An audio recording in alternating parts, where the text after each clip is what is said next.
What's happening, YouTube? Steve here from the Warp Zone.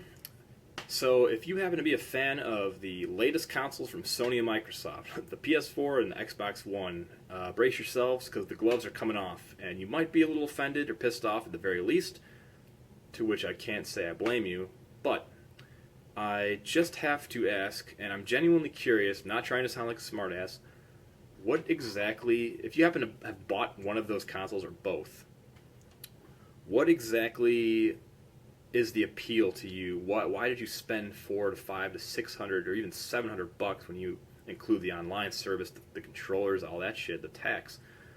What do you see in the consoles right now, anyways, that you ran out and bought that kind of, you spent that kind of money on those consoles? I mean, goddamn, people. I'm a Nintendo fan of 20 plus years, and I had to do some serious pondering about buying the Wii U at a discounted price. A great deal with bundled with a great game, and a controller included, and a free online service, for God's sakes. So I can't wrap my head around that kind of dedication to a company and throwing your money at a console that's just, okay, the graphics look great, but damn, not much else right now. I don't see a lot of potential in the games right now. What do you really have? Okay, you got Rise, maybe? I mean, who the fuck cares? It's this really stereotypical, like, hack and slash, beat up a bunch of people game that you could burn through in a weekend and probably sell it back. That's just like a good rental. And okay, Dead Rising 3, it's a solid game, solid franchise, but that's a direct sequel to Dead Rising 2. It looks just like it. Okay, maybe you got more zombies to fight, and different missions, new weapons, I don't know, but big deal. It's just like, been there, done that. Same with the first-person shooters. You got Battlefield 4. I mean, my God, Call of Duty Ghosts with dogs. I don't get it. It's just all looking so generic to me. And even if you make the argument that the games are good, which they very well might be, it just looks like the same shit that's been done over and over and over again. You might say you play the games for the online service. The online play is a lot of fun. I mean, hell, that's why I play a lot of the FPSs I play, just for the online. It's a blast, but that's the kind of shit you can experience that stuff for much cheaper on a 360 or PS3 or on a gaming PC that has much more functionality. I mean PC versus dedicated console, it's no contest. And really, at the end of the day, you could probably buy a halfway decent gaming PC for almost the same amount as an Xbox One or a PS4 once you factor in the tax and the extra controllers, the games you're going to be buying, the online service. You're talking $800 for at least for an Xbox One with all that shit added on. So, okay, I'm getting a little too angry tirade against Microsoft and Sony, so I'm going to back it up here. And for the record, I will say I have nothing against Sony's games.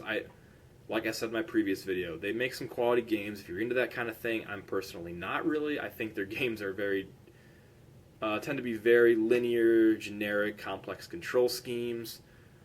Oftentimes you're walking through a really basic, like, linear corridor. You're watching a cutscene that's not, frankly, very interesting in terms of the writing anyways.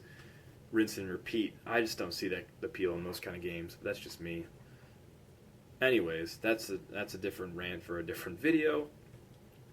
And again, I don't know if I've mentioned this before, but I'm a huge Xbox 360 fan. I own the console. I love the Gears franchise. I probably played it more than any other game this generation. I'm into the Halo stuff. You know, Titanfall, I will say, for the Xbox One library, that could be awesome. And there are some Xbox One games that I'm into, and to be honest, I probably am going to eventually end up buying the One. But I'm talking like, it needs to be at least $400, at most $400, probably $350, something like that. That's when I'll shell out to buy for the console. And that's, you know, knowing Microsoft, that's going to be way down the line. But again, I'm talking right now, what exactly do you guys find interesting? Like, what do you find intriguing enough to run out and spend $400 to $500, $600, $700, shell out that kind of money on brand new consoles with not much right now? Because I contend, And I welcome you to try to prove me wrong with any rebuttals. But the only conclusion I can reach is that people are basically buying this console right now on hype. You look at the amount of hype that's just bombarding the average gamer. You have the hype on the gaming message boards and on TV, the magazines, the constant advertisements, the game reviewers just hyping these games up. Then you add your clique amongst your group of friends. Maybe some people bought them and you want to fit in, whatever.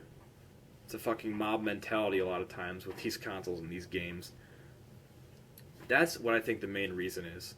The other reason people will say is the graphics. Okay, the graphics are improved, but even that doesn't look like a significant improvement, at least to me. Certainly not worth spending $400, $500, $600 on. It's a very minor upgrade. It's like you got better textures maybe, it's a little crisper, the draw distances are a little better. It's just, but it's not, even from the leap between the Xbox and 360, PS2, PS3, it's not as big of a leap as that was. It's just getting more and more minor, and the prices seem to be getting higher and higher. So I just don't see the point in spending that kind of money. It's just not worth it to me. Like, you have to really be a dedicated Sony and Microsoft fan. But, I guess to each his own. I'm just genuinely curious, and again, not trying to sound like some ranting fanboy or sound like an asshole, smartass. I'm just genuinely curious. What do you see in these consoles that you're spending that kind of money on? And the biggest thing I hear is, well, I'm buying the console for the potential of the future games. Like, the third parties that Sony and Microsoft have are really great, and I love this franchise, and I want to get the sequel. But, okay, chances are there's going to be a lot of good games down the pipeline, but you really don't know that for a fact. You're basically buying these consoles on games that do not yet exist. You're buying them on potential.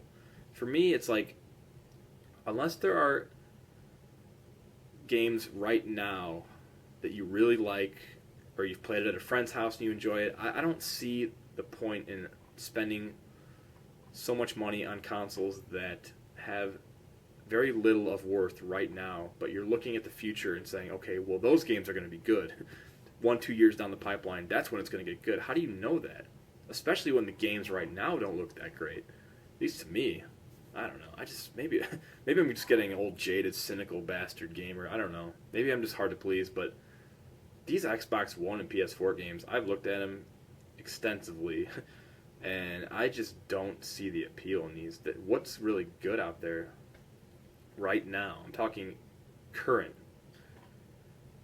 So, after that long-winded rant, you probably have a angry rebuttal, to which I welcome. I'm genuinely curious to hear your response, so please comment.